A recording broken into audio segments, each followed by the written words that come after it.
from responding to criminal subpoenas issued by state and federal prosecutors. See Trump v. Vance 140 S. Court 2412-2431-2020. Nixon 418 U.S. at 706. United States v. Burr 25 F. Cas 30 33 Tac 34 C.C. Virginia 1807. Marshall C.J. In the civil context, the Supreme Court has explained that a former president is absolutely immune from civil liability for his official acts defined to include any conduct falling within the, quote, outer perimeter, end quote, of his official responsibility, end quote. Fitzgerald 457 U.S. at 756. Both sitting and former presidents remain civilly liable for private conduct.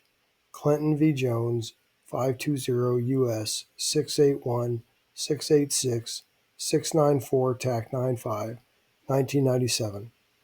Blasingame 87 F 4th at 12 Tac 14. When considering the issue of presidential immunity, the Supreme Court has been careful to note that its holdings on civil liability do not carry over to criminal prosecutions. See Fitzgerald 457 U.S. at 754 N 37, explaining the, quote, lesser public interest in actions for civil damages than, for example, in criminal prosecutions, end quote. C.F. Clinton 520 U.S. at 704 N 39, noting special considerations at issue in criminal cases. Former President Trump's claimed immunity would have us extend the framework for presidential civil immunity to criminal cases and decide for the first time that a former president is categorically immune from federal criminal prosecution for any act conceivably within the outer perimeter of his executive responsibility.